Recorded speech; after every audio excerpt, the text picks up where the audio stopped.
The night sky over Caracas did not go dark on January 3, 2026. Instead, it turned into fire.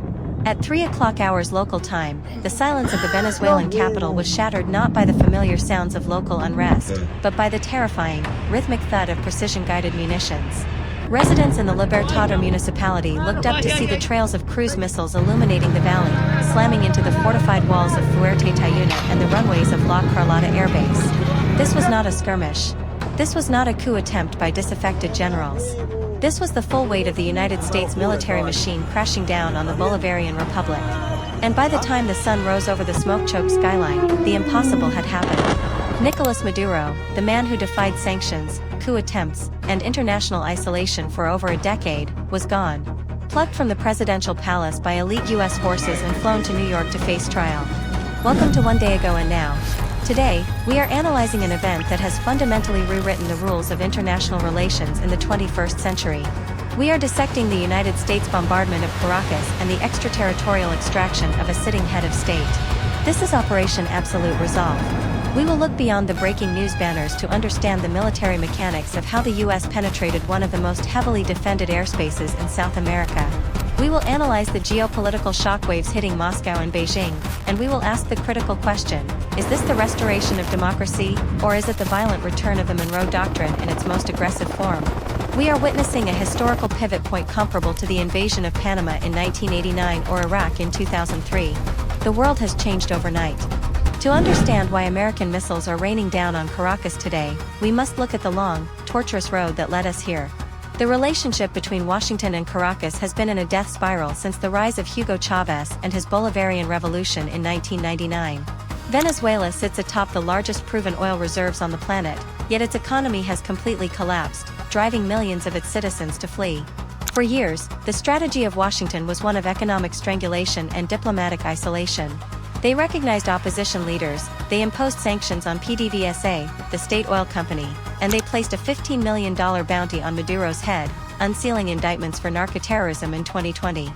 But the strategy of maximum pressure had stalled. Maduro, supported by intelligence from Cuba, military hardware from Russia, and loans from China, had proved resilient. He purged the military of disloyal officers and relied on armed paramilitary groups, the colectivos, to maintain order. However, the geopolitical landscape shifted dramatically in late 2025. With global energy markets in flux and the United States seeking to secure its hemisphere against Eastern influence, the calculus in Washington changed. The narrative shifted from containment to removal. The return of Donald Trump to the presidency brought with it a foreign policy team that viewed the presence of Russian and Iranian assets in Venezuela not just as an annoyance, but as an existential threat to U.S. national security. The justification for this attack was not just regime change, it was framed as a counter-narcotics operation and a defense of the American homeland against a criminal enterprise masquerading as a government.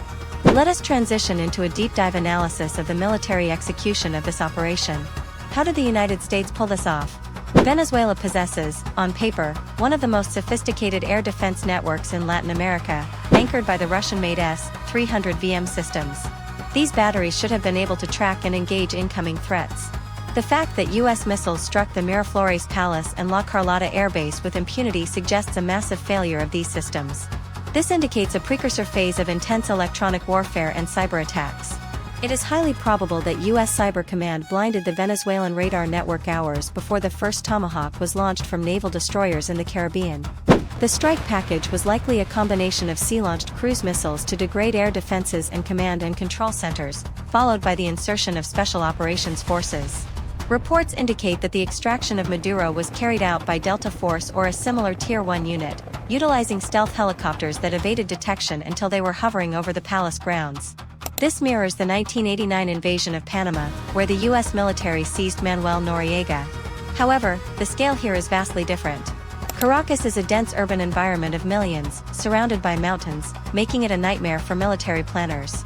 The precision required to hit military targets within the city without causing mass civilian casualties implies the use of low-yield, high-precision munitions and real-time intelligence assets on the ground. We must also analyze the legal and diplomatic dimension. The United States has effectively kidnapped a foreign head of state. While Washington cites the 2020 narcoterrorism indictments as legal cover, under international law, this is an act of war. It challenges the Westphalian concept of sovereignty. The US argument is that Maduro was running a criminal cartel, the cartel of the suns, rather than a legitimate government, thus stripping him of sovereign immunity. This is a dangerous precedent. It signals to the world that if you are an adversary of the United States, your borders and your title offer no protection. Economically, the motivation cannot be ignored. Venezuela's oil infrastructure is dilapidated but vast. Under Maduro, production plummeted. With a US-installed transitional government, Washington aims to rehabilitate the Venezuelan energy sector. This would flood the market with oil, potentially lowering global prices and reducing the leverage of other petrostates like Russia and Saudi Arabia. It is a resource grab disguised as a liberation, or a liberation fueled by resources, depending on your perspective. Now, let us evaluate the impact and the potential scenarios that face us in the coming days. Scenario 1 is total chaos and civil war. The head of the snake has been cut off, but the body is still trashing. The Venezuelan military is fractured.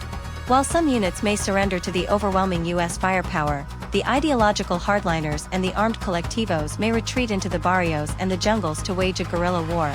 This would turn Venezuela into a Latin American Iraq, a quagmire of insurgency, IEDs, and urban combat that could drag US forces into a years-long occupation. Scenario 2 is the swift installation of a transitional council. The US has stated it will temporarily run the country. This implies a roadmap where a coalition of opposition leaders and technocrats is installed, backed by American bayonets, to organize elections. If the Venezuelan populace, exhausted by years of hunger and poverty, accepts this intervention as a necessary evil to restore normalcy, we could see a rapid stabilization. However, this relies on the Venezuelan military standing down, which is a massive variable. Scenario 3 is the international backlash. How do Moscow and Beijing respond? Russia has invested billions in Venezuela and views it as a strategic foothold. China is Venezuela's largest creditor. They have just seen their assets liquidated by American missiles. While they are unlikely to start World War III over Caracas, they will retaliate. We could see increased aggression in Ukraine, or China making a decisive move in the South China Sea, calculating that the US is now distracted and overextended in South America.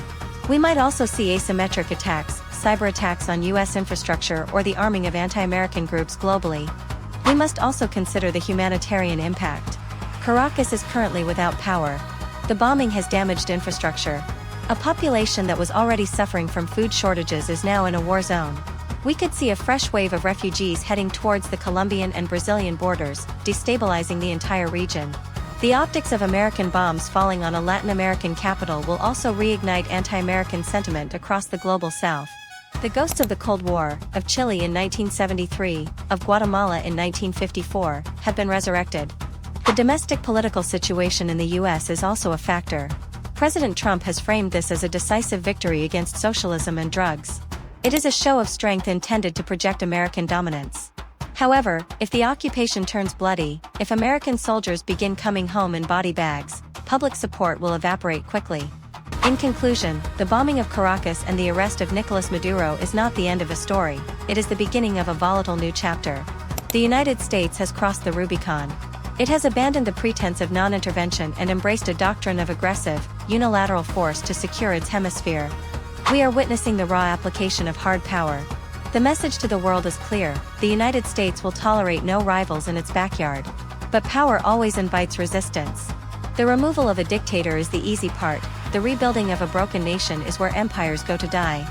The coming weeks will determine whether this operation is remembered as a masterstroke of geopolitical strategy that liberated a nation and secured energy independence, or as a catastrophic blunder that plunged South America into flames and isolated the United States on the world stage. We had 1 day ago and now will be monitoring the situation hour by hour. We are watching the movements of the Russian Navy. We are watching the streets of Caracas. And we are watching the oil markets. What do you think? Was this a necessary intervention to stop a narco-state, or is it an illegal act of imperialist aggression? Is the world safer today with Maduro in a New York jail cell, or have we just opened Pandora's box? This is history happening in real time.